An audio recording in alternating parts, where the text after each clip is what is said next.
Okay, so we're connected.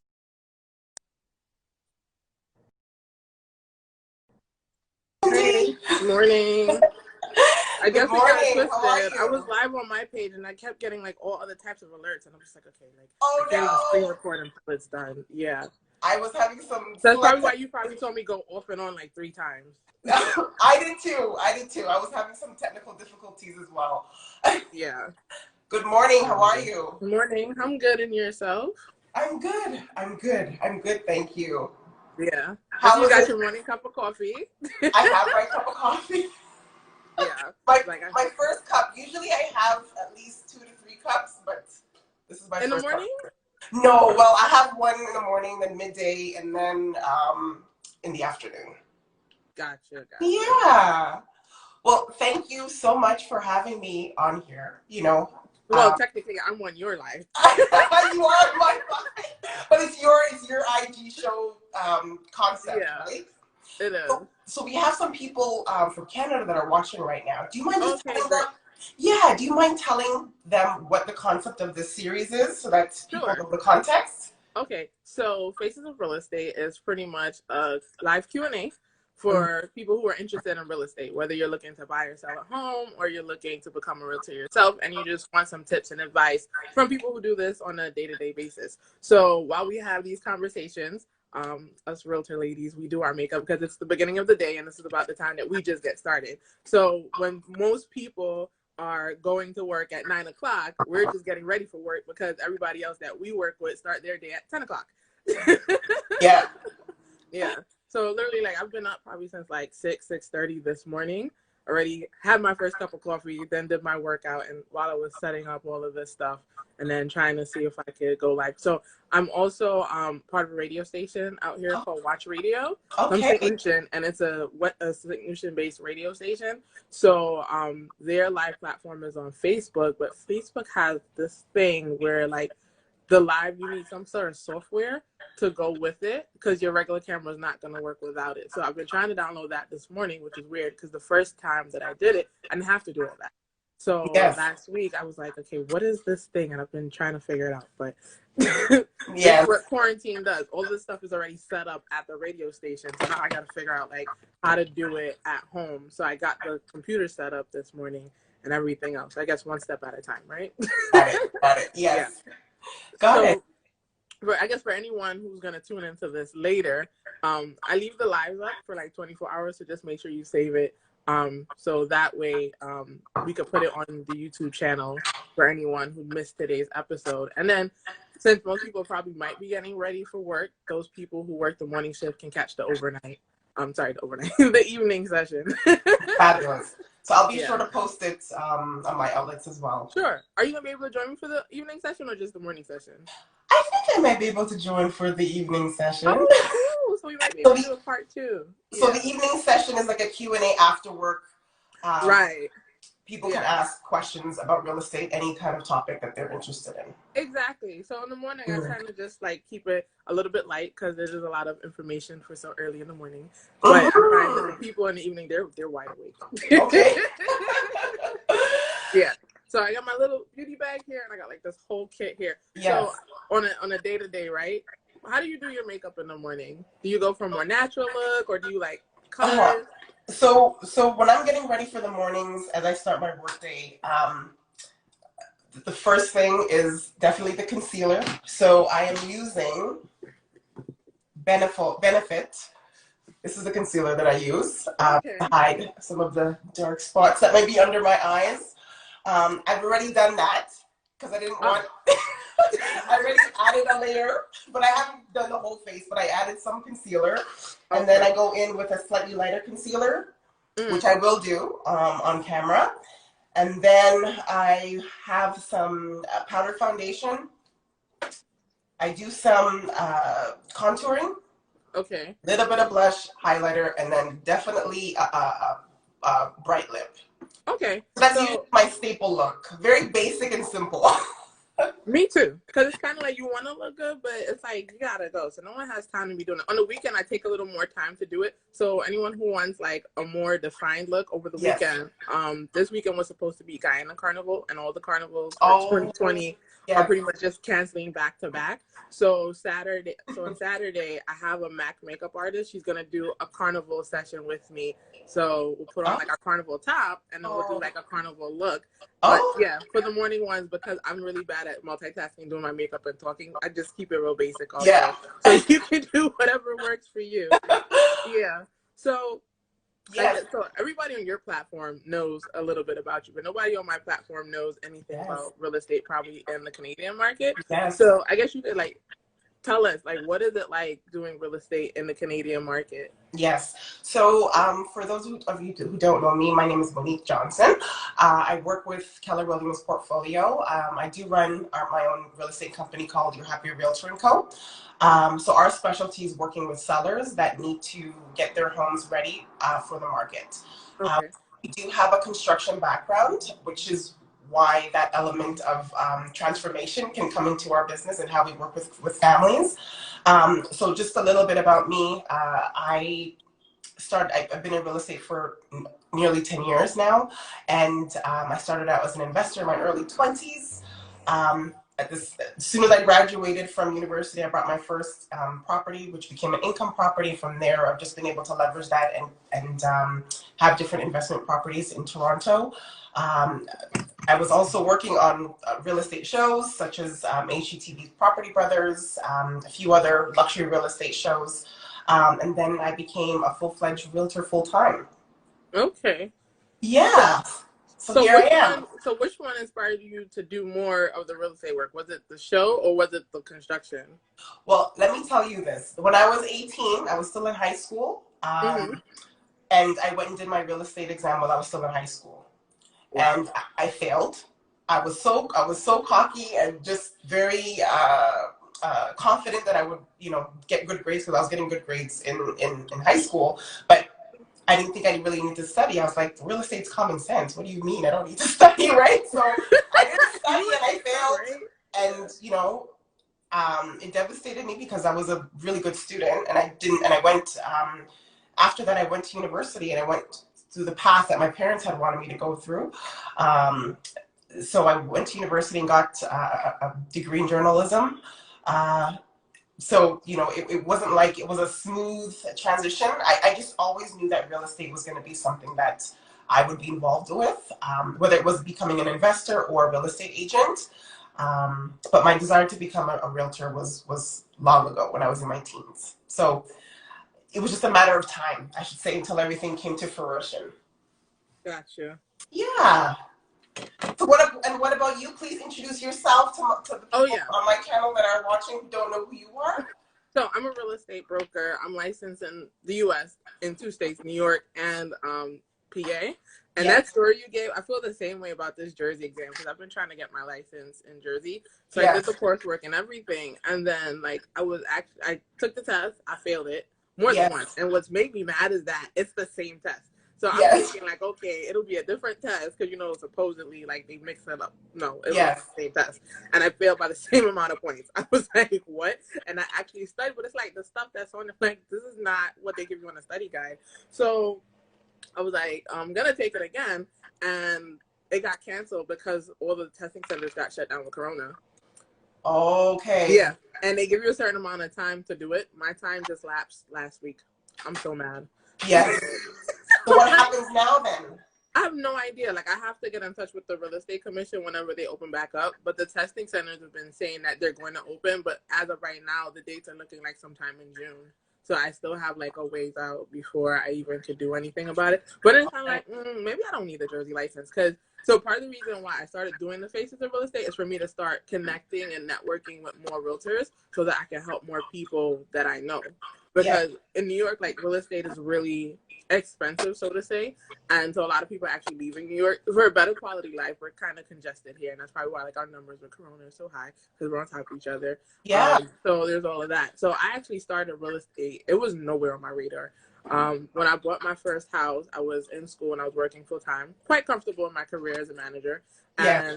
And my realtor was my dad's friend that helped me find tenants for empty unit.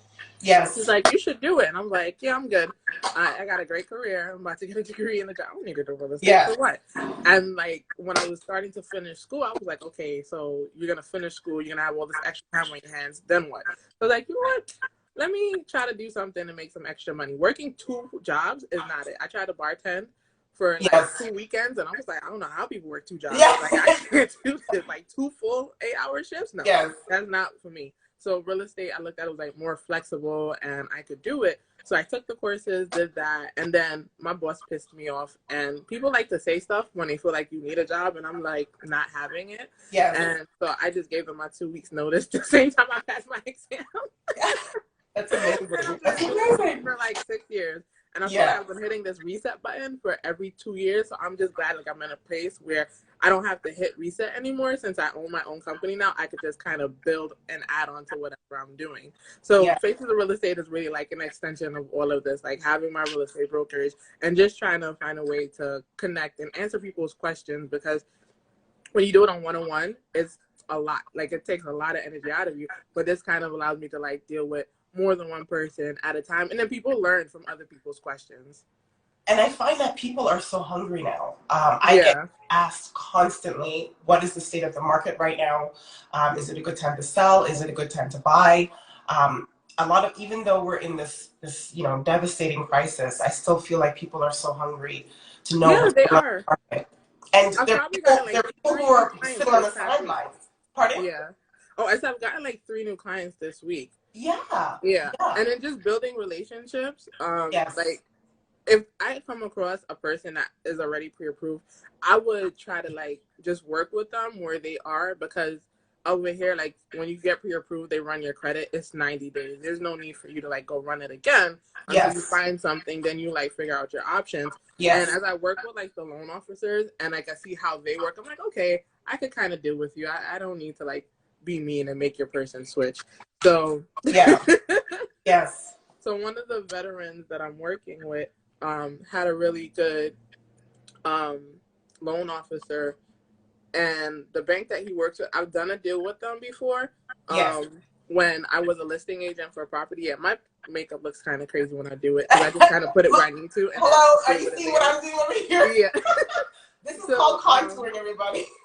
Yeah. So I'm new to this world as well. But go on. Like, yeah, so I was like, okay, you know what? You're pretty decent. You keep up with people when you know they're doing something. You give them space when you know like they're not really doing anything. Yes. So he and I have been working together a little bit, and it's been a good experience actually. And do you guys do certifications too, like designations in Canada for your real estate license? Yeah, you can. There is additional training that you can do. Like you can get certificates to work with seniors, people that are downsizing, things like that. So different demographics would require a certain skill level. So you can get certified according to the demographic that you have to serve, for sure. Okay, so like I have the military relocation designation. Yes. And I've done the Institute of Luxury Home Marketing, which I haven't started working with that yet, but I pretty much do them whenever we have to like renew our license, because of the CE classes, and I just use them as I get to them. And then I have the CREA, which is the Certified Real Estate Analyst. So last year I did a company to work mostly with investors, so that way I could kind of use like that designation simultaneously, because sometimes just in selling you come across homes that are in distress, and then you can work with it on that angle. So if they don't have like the time to do anything, then I could do project management as like an add-on service for them, separate from my real estate service. Got it. That's awesome. That's good. And in New York, I try to separate it out, because people tend to not think like they should pay you for certain things. They think like everything is lumped together, and it's like no. Like this one job right here is completely separate from like that other thing that you're asking me to do. Yes. I understand completely, and the same thing would go for like for someone that's downsizing or working with seniors. You know, it's a vulnerable population, just in terms of needing someone to take that extra step with you, because there is a lot of hand-holding when it comes to people who are downsizing, and that means that you're coordinating having their home decluttered. You're making sure that all of the family is on board for this kind of decision making. You're making sure that you have the house cleaned and prepped for them. So there's a whole project management aspect to getting people ready who are in that segment of the market. And I have a fantastic project manager. I think she's watching, Trisha. She is amazing. She helps work with people that are downsizing. She manages the entire process to get their home prepared. So it's kind of similar, and we do have the designation training available here too. How do you even get into like the senior market? You make the decision. You know. Oh, you make the specifically to that. Okay. Yes. So the way that it is in Toronto right now is that once you get your license, you can service anybody. However, right, if you want to take your skills to the next level, you can do certification for that special group that you're working with. Okay. Yeah. So you just made the decision, and it requires extreme sensitivity and people skills and emotional intelligence, because when you're dealing with seniors, you're also dealing with what they've been through, right? Yeah. And that goes for anybody, but I just feel like when you're dealing with an older population, processing change might be a little bit difficult. Oh yeah, yes. People have been in the house for a long time. Yes, so it's very emotional. There's been times where I've cried with clients while we're getting their home ready, because they're crying and they just, it's a big change, because usually when they're downsizing, they're moving to their final home, right? They don't plan on moving after that. Yeah. So them coming to terms with that, it's emotional. It's emotional for sure. So in New York right now, so can you just let my viewers know, you work in New York City? Yeah. So people think like in New York, for us it's just New York. Yes. There's the 5 boroughs, and then there's New York. But for some reason, people think like all the 5 boroughs is New York City, and for us, it's like, no, New York City is Manhattan, and then the rest of the boroughs are whatever the rest of the boroughs call. So for your purposes, yes, I work in New York City. My primary target is Brooklyn, Queens, Long Island. One agent specializes in Staten Island, and as a team girls, we're trying to get somebody to cover the Bronx and the city, because literally it could take you a whole hour just to drive from one end of Brooklyn to the other end of Brooklyn, much less like through the boroughs to get to the other boroughs. Wow. And then like from downstate New York to like where you are, I did the drive with one of my girlfriends last year. Granted, we made a whole day out of it, like a whole girls road trip and spa day and everything. But if you drove that straight, it would take you like a good 9 hours just to drive from down in New York City to the top of upstate New York before you get to the Canadian border. Yeah. Wow. Yeah. Okay. And I don't like driving more than 4 hours at a time, which is why we also made it a day trip, because I would have lost my shit if I had to drive 4 hours straight. And I did the driving the whole way up, and she did the driving the whole way back. Oh, okay. Yeah. So what's the average price right now for homes in New York City? So depending on the area and the type of property, in the boroughs, there's a lot of people do like multi-families, and then there's certain areas that you'll go to if you're looking specifically for like a single family or condominiums, co-ops. They're mixed in there. So in Brooklyn, it also depends on the condition, right? Yes. A single family home could run you anywhere like around $600,000 in Brooklyn. Now, if you go to Long Island, which could be like an hour drive out past Queens, Nassau, Suffolk, and Nassau, Suffolk, you're looking to be like somewhere around the 400, 500,000 price range is the average. So when I sell homes out there, a lot of my homes like anywhere from 415 to I think the highest one right now is like 499 that I have a contract, and the others are like 420 and 445. And so, those are single families, right? So when you say single family, you're talking about 3 bedrooms, 2 washrooms? So it kind of varies. Like most of them have more than 2 bathrooms, 2 or more bathrooms. And at a minimum, it would be 3 bedrooms. But I think all my clients, matter of fact, have like 4 or 5 bedrooms in their house. Yeah. So they got really good deals with it. And then they're also like split levels, because one is in Freeport, one is in West Babylon. No, 2 in Freeport, one is in West Babylon. And then I've done Baldwin. Actually, I went to go see a client out there this weekend to see how she was enjoying her house for Mother's Day weekend. Yeah, I know I'm supposed to be quarantined, but I was just dropping by, like, That's okay. I hadn't dropped a gift in a while to show some appreciation. Yeah. Is that your cousin on there? Yeah, that's my cousin Heidi Viva 135. She's in Maryland, actually. Oh, okay. I think I told you about her when we spoke on the phone a few weeks ago. Does she do real estate too? She's in the process. Right, Okay, Heidi? great. So the associate broker in my office, she is also an attorney, and she's living out in Maryland right now. So, like, with the project management company I was telling you about, we actually have a client set that we're trying to develop in the Maryland area. So tell her as soon as she get her license, let me know, because we're looking for projects for that side of the business. Okay, she's listening. You hear that, Heidi? Okay, yeah. Awesome.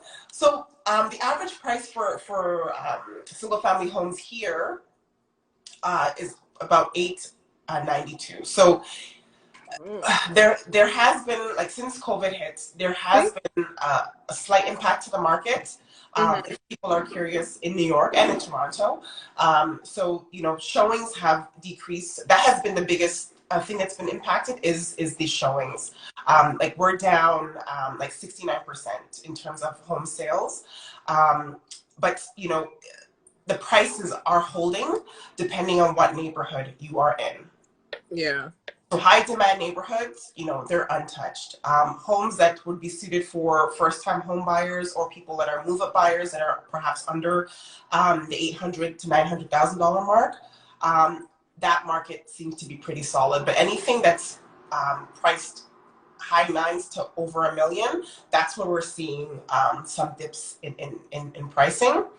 But again, the biggest impact has truly been the social distancing measures that have been put in place. Yeah. In Toronto right now, we're opening up the first phase. So that includes, like, street level businesses, construction sites can resume construction. Like, I don't know if you can hear outside right now, but I live across the street from a development, and they've started since 6 o'clock in the morning working. Can you hear the construction? No, I can't, because I'm hearing all the noise from my window. Okay. Yeah, so I can't hear anything on your end, by the way. Yeah, it's kind of quiet, but to me, it's noisy. I wake up every morning like, how do I live like this? Like, I need to, like, move into a more suburbish part. Even though this is a suburbish part of Brooklyn, because it's not as congested as if you were in northern Brooklyn. But it's just like I'm close to a main street. Like, my window, you could see the city, like, because of where it is. Yeah, at night it looks really pretty. You can see the Empire State Building. But nice. but it's just like the noise from just the traffic is like okay. But yes, I was saying, like, the construction sites have reopened. So overall, there's confidence with buyers and sellers right now. People are starting to move on their decisions to make a move this year. I'm working with buyers right now that are looking in the 900s, and I would say, like, over the weekend we went to see many houses. I booked 10 showings. Half of them were sold by the time we went to go got there. Yeah, they're going pretty quickly over here too. Okay, yeah, tell me about that, because we hear a lot of negative news about the U.S. You're in New York, the epicenter of what's going on. I would love to hear from you. How are you finding the market? Because I know you guys are under a strict lockdown as well. We are. So, question, right before I go there, are you guys considered essential workers as realtors in Canada right now? Okay. Yeah. I haven't stopped since this whole pandemic hit. I've been super busy. So yeah. But they had us as non-essential for, like, probably like a week or two, I feel like. Yes. And then they were like, oh no, they're essential because of whatever. So they need to get their definitions together. So next time this happens, we don't go through this again. But... yes. So you guys went from being essential to... We went from being non-essential to essential. Okay, got it. Yeah. Yeah. So with that being said, every state kind of had their limitations on how you can show property. So I don't really focus too much on my Pennsylvania license. So I've been loosely kind of keeping up with what's been changing out there. I've been more dealing with people in the New York, New Jersey market. So I have a colleague in Jersey that is working with my Jersey clients, and I just kind of keep up with them to help them through their decision making processes, like, you know, that extra support system since they initially came to me over here and then Yeah. and are transitioning over borders. So what's been happening is there's some people like they're just not for the idea of the virtual showing, so they're like, no, we rather just wait until it opens back up. And I'm like, well, I hope you're not priced out, because I don't know if this is happening to you, but our market is still bottoming out. So everything that was like available on the lower end, you're not really seeing those numbers come back to the market. So it's just like, For the first time home buyer segment, those homes are flying, and they're increasing in price yeah, exactly. a week. So just the other day, there was a condo, 2 bedrooms, two Mm-hmm. washrooms. It had 57 offers on it. So, and that would be ideal for first-time home buyers. So, the same thing. When I'm talking to my clients who are on the fence about making their move now, I say these are prices that you're not going to see again. So, even in the midst of a pandemic, people are speculating that the market's gonna bottom out. Everybody keeps saying like it's gonna crash. It's like, oh, okay, you keep thinking that because clearly you never took a business economics class that goes when Yeah. supply goes up. I mean, when demand goes up and supply goes down, something else gotta kind of balance it out. So if there's people still buying, like the prices are gonna keep going up just because of the demand, and then Yeah. like the supply is low, so yeah, it's gonna be even more competitive. So if you have the ability to buy right now, you should, because all the people who are like, I'm not buying right now, when this market goes back up, your company is going to be 3-4 times worse than what it is right now. Exactly. And then you're really not going to get anything if you already don't have much of a budget to work with. But Yes. I work with the people that's ready to work because I do this full time. I got to make money. Yes, I understand. Some people they have to, it takes them some time to understand. Like the family that I'm working with right now, we've seen I would say over a dozen homes already. Mm-hmm. And slowly every time I tell them, guys, we can't see that house anymore because it's sold, they're like, oh my God, something is happening in the market. This is not as bad as we thought it was going to be, right? But I don't know why. I really don't know why people are like so pessimistic about stuff. It's like life does not stop because and I'm sorry to sound so unempathetic. Life does not stop because a couple people die. Dying is part of life. So it's like you can't expect somebody to put their whole life on pause because of what's happening with other people, right? Yeah. Like people still have families that are growing. They're still outgrowing.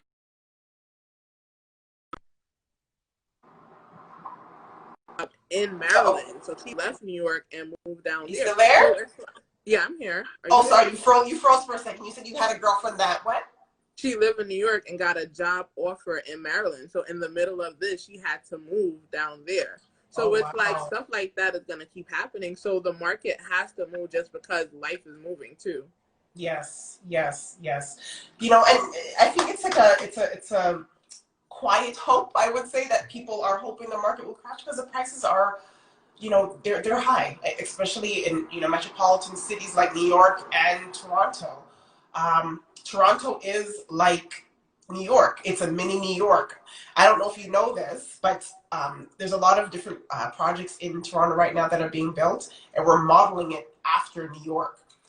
There's a huge park on the west side of Toronto. It's called Downsview Park. You know what they're calling it? They're calling it Park? Pardon? The mini Central Park? Yeah. That really was a wild guess. That's what the builders are branding their project as. So there's there's many similarities. Obviously we have less people, but in terms of the growth potential, we will be New York in the next 5 to 10 years. I believe it. Yeah, and on top of that, we have huge numbers of immigrants coming in every single year. Between 2018 to 2020 till this day, we've accepted over 200,000 immigrants, right? And the immigrants that are coming, I've worked with many of them who are new to the country and they've been here a year and they're ready to buy. So the immigrants that are coming, they're high skilled, high income earners.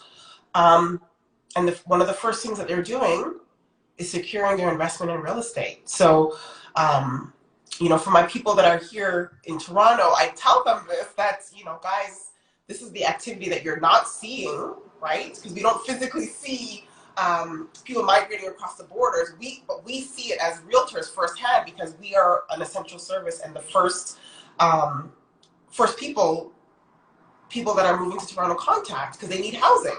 So I see it that you know, immigrants are very empowered in terms of their purchasing power. Yeah. So it's a real thing. I don't know if that's an issue in New York right now. It's not an issue here. It's a great thing. Immigration is amazing, and what it does for the economy. But I'm just saying, just in terms of housing demand, that is a huge push here, or a huge motivator here. Yeah. Is that the same thing where you guys are in your market? So out here, I feel like the excuse me, depending on where you are, like Yes. in the boroughs, well, the lower part of the borough, so Brooklyn, Queens, like the immigrants that mostly will flock to these places, it takes them a lot longer to get in the mindset of wanting to buy. So the people that come here, like, and then they end up living here, it's because of like the community and culture that's here. So I would say there's like, and then there's little pockets in New York too, where you'll find like there's majority of certain type of ethnicities. So along the lines, like where this street is, like you go straight up, literally for a whole hour's drive, it'll be a big mix like of Caribbean people. And half of them, how they get here, we're not going to discuss that right now. Yeah. But but the other half that get here and they do stuff because of like the banking requirements, like you need 2 years worth of income statements and stuff to show, it does take them a while. And not only that, a lot of people come here because of the assumed lifestyle of what life could be here. So when you get here and you start to, you're not worried about like buying a house. You're like, oh, let me just enjoy what New York is. I see. So then by the time they're done enjoying, it's like, okay, now we gotta like work on savings, work on credit, work on this. And then there's a lot of like mindset with our people like, I buy stuff cash, I don't buy stuff credit. And it's just like, you need that to like, you gotta learn like what it actually means to be here to get stuff done. So it is a curve. Like sometimes it could take like a year working with a person to get them ready to buy a house because they just have like stuff to put in order. Yes. Like, and you know, my like our approach, our company culture at Your Happy Realtor & Co., we are so set on being like that voice for people, because I know that realtors can, I'm not saying it's us at all, not at all, but some realtors have a bad rap, you know, as being too pushy, trying to sell.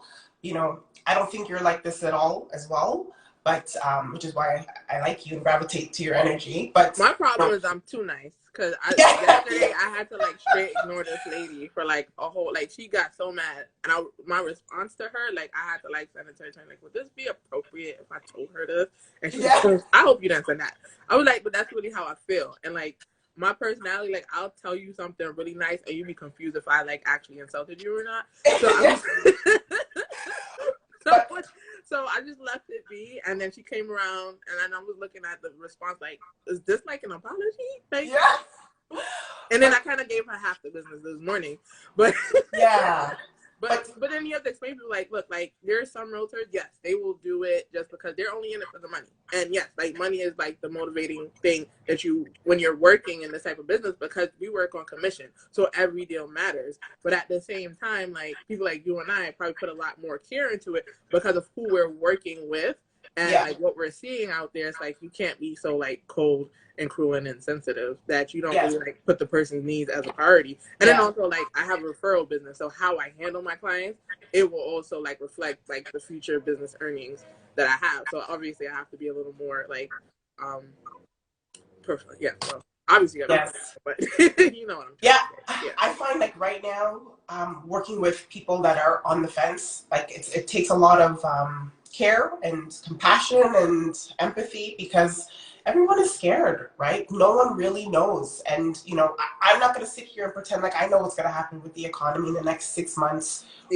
I'm not even going to attempt to forecast. What our job as realtors is to, is to interpret data, right? Interpret data and explain and consult with our clients about what is truly happening in the market. And the way that we judge that is by looking at the numbers. Yeah. So I try to be very data driven with how I explain what's happening with my clients using numbers, right? Yeah. You know, my husband and I, we recently purchased our family home because we've been looking for the last 2 years, but the areas that we were looking in, we couldn't, it was too expensive, right? But because COVID hit, you know, and also the property that that we found, it happened to be around the same time, so it was not like a predatory move or anything like that to try to buy this home. But the area that we purchased in, it had this been a normal market, that it might have been sold, impractical. it would have sold $150,000, I think, more than what we bought it for, because there would have been more competition. It doesn't mean the house was worth that, but there would have been 10 offers. Instead of 10 offers, there was only 2 ours and another. Yeah, I find that the offers are coming a lot quicker, but they're not as many, but they're stronger too. People like, oh, like, let me get this. Yeah. Like, one of my agents got a listing last week, and it's one showing, she's got an offer already. Yes, exactly. So housing is essential, and demand is up.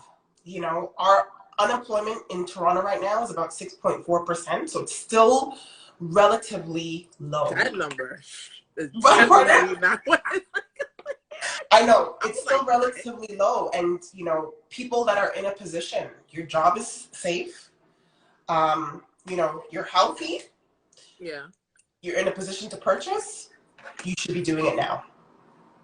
We definitely take the steps to protect our clients when we're out there in the fields. Like, everybody has to wear masks, we wear gloves, hand sanitizers in my purse. Like, that's how we're touring properties. So you know? Also with the buying process, what I like to do is pretty much cater to like why people are buying, because for some people it's like, yeah, you need to keep them focused with their objectives. And I'm just an objective person too. So when people want to say so, it's just like, okay, well, why are you really doing it? Because if you don't have a reason that's gonna get you through this process, like, you're gonna give up like really easy. Like, and that's the thing. Like, out here, some people are so comfortable because it takes them so long to come around to doing it. When they realize, like, oh, like, this is different, it's kind of hard to pull them. And I'm just not here to persuade anybody to do anything, because it's like, you gotta want it for yourself. Otherwise, you're not gonna make it through this process. And I can't carry it. I'm not the one doing everything. There's only but so much I could do for you to get you through it, but you have to be willing and motivated to do it. And the process is hard here. The banks, they ask for a lot of paperwork, and depending on what's on your credit report, which, if you need a cleanup process, there's a lot of shit on that report. So they need all types of letters, explanations. They want documents, and people don't expect it. They feel like it's almost like going to the store buying a piece of chicken, and it's like, no, like, you can't just be like, oh, that's how much it is. Here's my money. Like, it's really intense. Yes, and now I'm finding that lenders too, like, even like there's opportunity to definitely buy during this time, but lenders are being more difficult. And I experienced this firsthand working with a buyer last week. She has a great job. Her income is great credit, has a fantastic down payment, but she still would not. She was not able to get her mortgage funded because of the industry she's in. She works in travel. Although her company is safe, her job is safe, and she actually just recently got a promotion, the banks thought that her career was risky during this time because no one knows when travel is going to be opened back up, right? Right. So lenders are being more strict too with who they're going to give mortgages to, and that's something that we need to bear in mind as well as realtors, as we're pre-screening people, so that we don't get their hopes up. But you know, it's something that's real and it's happening. Right? So what I started doing is encouraging people, like, some people, like, they'll just give the preliminary documents and work with the pre-approval on that level. But I've actually, like, yesterday I got off the phone with a young lady and I was like, I would recommend that you do the full-blown application. Like, let your file go to underwriting. Because what she told me, I'm like, okay, I could foresee why, like, she had issues with someone accepting her pre-approval before. Once you start telling, like, the other side what your problem, like, what your storyline is, they're not gonna get it. They're like, they're going to start questioning it. And if you don't have the realtor that knows how to make sense of Yeah. something in a simple way to explain to somebody else, like, yeah, you're going to have a problem every time you put an offer in. But if you do the full-on application process, Right. once that is approved, then you Right. know you're good to go. And then your realtor has a better chance to go to bat for you when you do put your offer in. Right. Right. So, Exactly. yeah, so don't do the simple pre-approval process. Yeah. Do like the Yeah. full application and get completely qualified. Yeah. And the thing is, she was qualified. She had her pre-approval too. And the bank still said no. So it's just, um, and the thing is, things are changing week to week with lenders. So like if you have a mortgage broker that I'm sure you do, you have somebody on call that you can reach out to if you need more information about the policies that are changing literally week to week, right? Yeah. So for her, so last week when we ran into this issue with her, it was literally a policy change that happened that week. So things are happening really quickly, and they're changing week to week. The only thing that are not really changing is the price. Prices are stable, which is great, right? But yes, yeah, definitely COVID is putting some strain on real estate trading, but it's not something that's not unmanageable. So when it comes to like buying a house out in Canada, what is you guys' credit requirements for the mortgage lenders for buyers? 630 is the score, is an ideal score, 630 and up. That's a good starting point. If you're in the 700s, wonderful. Now, was that the way it was before COVID, or they just changed that with COVID? It's the way that it is now, but we have what's called a stress test. Okay. So stress test came into play in 2017. So there was a period in time where Toronto market was going bananas, and that was like between 2015, like end of 2014 to 2017. Like year to year appreciation, I'm talking about 20%. So for example, if a home was priced, if it sold last year for 500, this year it was going to sell for like 620. Okay. Like that's how quickly the market was accelerating because we were in a very healthy environment with interest rates low unemployment. Lending was a little bit easier then, and also we had foreign buyers that were purchasing real estate, and a lot of people as well that owned properties that had a lot of equity in it. They were refinancing their homes and buying second, third, fourth properties, right? Right. So when that happened, the government stepped in and they introduced what's called the stress test as one of the measures to kind of calm the market at that time. So when people are qualifying for mortgages now, they would be subject to that stress test, which means that they would have to qualify for a higher interest rate if the market were to ever go that high. It's just a just-in-case scenario, though. But everybody's subject to that at this time. Wow. Yeah, but there are talks right now to actually reduce the restrictions around the stress test to make it easier for people to buy, especially now when they're trying to boost, consumer confidence so that they start trading again. So with our market, before COVID, like you could start your qualification at like a 580, and by the time you were done with your home buying and all of that, your loan officer's team probably would have worked you up to somewhere in the 600s, fixing what needed to be fixed. Now it's like you got to start somewhere between 640, 680, and some banks are actually wanting you to be at 700. Yeah. For the A lenders being the big banks. Yeah, they're CIBC, Scotiabank, RBC, TD, BMO. BMO means Bank of Montreal.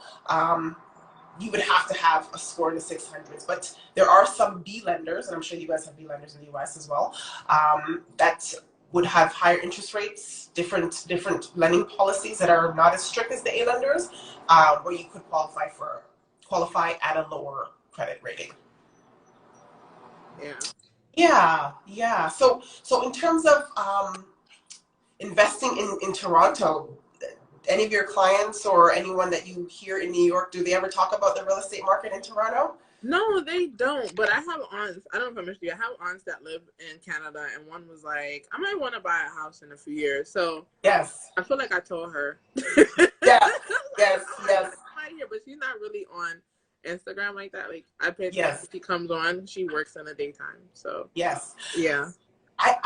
this is just a thought. I don't know if this is something that's actually manifesting right now in the US because of what's happening, like just the political environment, COVID, your president. I'm wondering if people are looking elsewhere, because we're hearing reports that there's Americans that are trying to move to Toronto now or to move to Canada for a change because the US seems in a very not in a good place right now. I'll tell you, like, my community, not like New York community, but like the West Indian community, a lot of people that are like closer to the end of their working cycle or even the middle, like I'm preparing now, like to go back home. And so I've heard stories, a lot of people like they're saving money to build back in their countries. Yes. That is something that I'm seeing too. More so with baby boomers though. Yeah. Around that age. Right? Yeah, for sure. You guys are in a good position, I think, to purchase in Toronto. So let me ask you that, right? Yeah. So how would a person from my part of the world purchase from your part of the world still being here? Right. So the first thing, I will explain the advantage. The advantage right now is that your dollar trumps our dollar. So really? When did that happen? Because I knew wasn't going too far when I come to Canada. So essentially, your dollar is on any given day could be as high as like 40% higher than our dollar. Okay. Right? That is incredible. So you guys have an advantage. And Diva 135 is laughing, I think, because I've told her this so many times. I've been trying to tell my cousins, my family in the United States, guys, pool your money together and try to buy an investment property in Toronto. Yeah, I think what it is, like, maybe more people would be adept to doing it if they could figure out, like, what the strategy is. Like, because buying here is, like, one thing. Like, that's a process you got to plan for. But I would say, like, buying overseas, you're, like, people's biggest concern is going to be, like, well, if I buy overseas, if I buy across the border, who's going to be watching the property? Who's going to be dealing with the tenants? You do property management, too? So we're partnered with a property management company that can definitely assist. But the idea would be to work with a local expert in the Toronto market. I've worked with several American buyers who have contacted me, and they wanted me to go shopping for them while they're stateside. They haven't seen the property. I'm literally going inside the properties, taking video, showing them the video, and then we discuss the property and assess whether it would be a good move for them, right? Mm-hmm. And at that point, we would also align them with a mortgage broker. So they have to bank. Their mortgage would have to be with a Canadian bank, right? So they would have to go through the whole pre-approval process like any other buyer would. The only thing is that banks would require a 35% down payment. Mm. On top of that, even if you're buying pre-construction, so you're buying from a developer, they're going to require a minimum of 35% as a foreign investor. But there is one caveat that came up in the 2017 period. Remember how I was talking about how the market kind of shifted? Yeah. As the government was trying to slow it down. Mm-hmm. So they're taxing. So foreign buyers have to pay 15% tax on top of the purchase price. And that's payable on closing. Okay, so let me ask you this. If I was in Canada, living in Canada, Canadian resident, how much would that transfer tax be? If you were say that one more time? If you were a Canadian resident purchasing a property, how much would the transfer tax be? There wouldn't be, so the land transfer tax, so there's two taxes. You pay Toronto tax for the city, and then you pay municipal. Sorry, municipal and then provincial. Oh, so if you're a foreign buyer, you pay those two plus the 15%. Plus the 15%. But because Toronto's real estate appreciates so generously year to year, we've had a great run in real estate within the last 10 years or so. You're looking at appreciation anywhere from 10 to 15%, depending on the area. Gotcha. So if you hold a property for 3 to 5 years, that 15% tax pays for itself. Slowly evaporates, right? So yeah, it's worth it. And plus, you guys have the power of your mighty green dollar. That is huge, right? So I think it's worthwhile. And, the fact that, our city has become so populated and that immigration is still something that is so ever present. Like, you being able to rent out your property would be quite relatively easy, and finding a qualified candidate. So I guess, like, so in New York, like, the weirdest thing about that, like, do you sell more mixed use type of property, like multi-unit properties, or more single family properties for investment? Single family properties, So but duplexes, like multi-family homes, are very popular too. okay, and Yeah, people actually rent at what the mortgage rate would be, like what the monthly mortgage payment would be on this, on something like that. yeah. If you're putting down 35%, on a property that's, let's say, 650, Mm-hmm. 700, you should be able to cover your expenses with the mortgage. Okay. Sorry, with the rent to cover the mortgage payment, home insurance, and property tax, which are the three things you'd be responsible for as an owner. And then your tenants would pay their rent, and then which would then cover mortgage, and then pay for their own utilities. So at 35%, you guys, Americans, have the advantage of being able to have rental properties that pay for themselves, or you can even be in a positive cash flow every month after your expenses. Yeah. See, that's a good thing though, because like I find that in the New York market, in areas like the lower boroughs, Brooklyn and Queens, yeah, what people would spend for property, right? Like, what if I sold a house to somebody at 600,000, what that mortgage would be, the equivalent in rent, like the rental market is so far behind when it comes to that number. So that's why I asked that, because in New York that really wouldn't work. Like, for any type of investment to work for a person in like these parts of Brooklyn, it would have to be like a 2-family at least, because you would need the 2 units to cover the mortgage payments. Yeah. But you can't find a 2-family for 600,000 like that in New York. It'd be really small. And the only way even that would make sense is if the owner was living in one unit and then renting out the other unit. Because it doesn't matter what you, as the person living in there, pays towards your mortgage. Like, you're paying for your comfort and your convenience. And that's not on the tenant to put them in a position to have to pay the mortgage for you, because like you're supposed to technically have your own mortgage covered, and the banks only count 75% of the rental income towards the income of the purchase when they're processing the paperwork. So if your market can do that, that's great. But our market, there's like such a disparity, and that's where a lot of people actually get discovered, because you go from having like a 3-bedroom apartment that's gonna run you $2,300 a month in certain areas. It's even as low as $1,800 a month. And then you go to buy a mortgage and like, oh shit, this thing is like almost $4,000. Yeah. So there's like that big gap right there. And a lot of people, like, trust me, they get real like a rude awakening when they're like, my mortgage is how much? Like, I thought it was cheaper to buy a house. No, it's not. Like, you have to buy a multi-unit. So in New York, you pay for the life that you want. Yes, exactly. Yeah.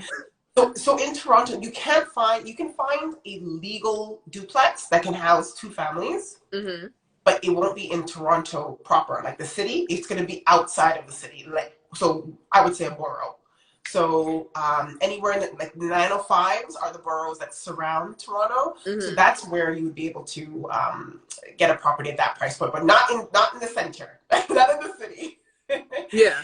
Definitely have to go outside the city. Yeah. See, so now, like, your Toronto city would be our Manhattan. In Manhattan, like, you're going to get a townhouse close to $1 million. Oh, you'd be lucky if it's just $1 million. Yeah. A townhouse, there's a townhouse that we toured, it was for $1.6 million. And that's me being, like, funny, though, like, because condos actually go for $1 million. But that's just apartment style living, like, in Manhattan. And, like, if you go to maybe Harlem, then it might be a little bit cheaper for you to get a townhouse. But it like the certain boroughs, like, they have like their price points.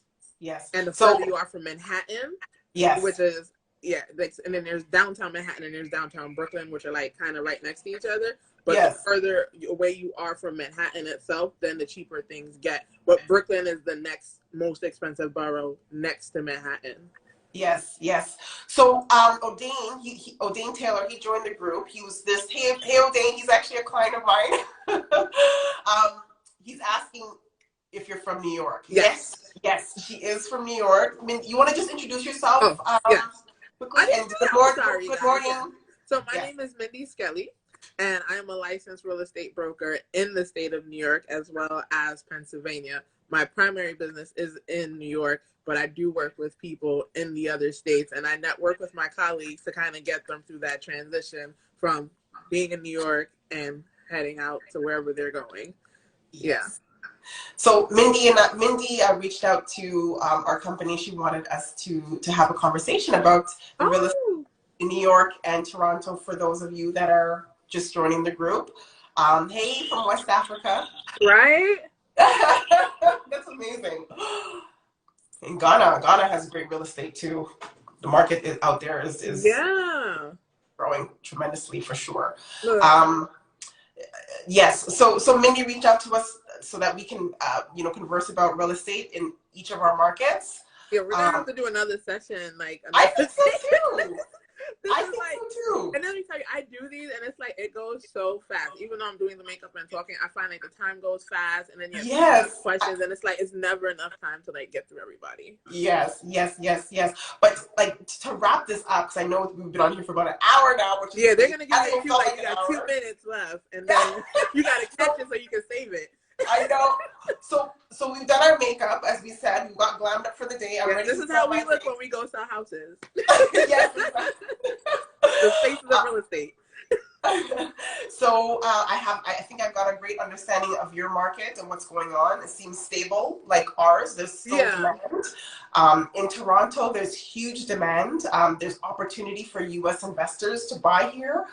Even though there is a foreign buyer's tax, it's still worth it if you're going to be holding the property for at least 3 to 5 years, and the property will pay for itself, right? That's amazing. So I'm happy to hear that COVID hasn't really impacted you guys as hard as it seems like it is on the news. Yeah, and that's why I feel like sometimes I live in a bubble, because for me, I still feel like business is normal. When I started my own company, I started it virtually. So literally they were like, oh, well, you can't work from the office. No, okay. Because when I started, I wasn't working from the office. I was working from home. It was just me for like the first year and a half running the company. So it's like everything was already there, because I couldn't wait until I got home to put in an offer for a client. Like when you're just starting up, you're like, every offer counts, every minute counts. So you need to be like as flexible as possible and have everything convenient. So I'll be leaving a client and they be driving off, and I'll be like on my phone and my document system putting in the office so they could e-sign when they're there, and I'm going to the next appointment. And it's working the same way. Like I sit at home, I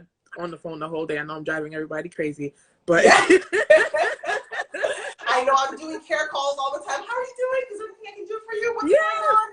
Are you okay? Like, if you don't realize, those calls go a long way. I know. Like they need like that. Somebody actually took the time to check up on them, because not a lot of people are checking up on people. Yes.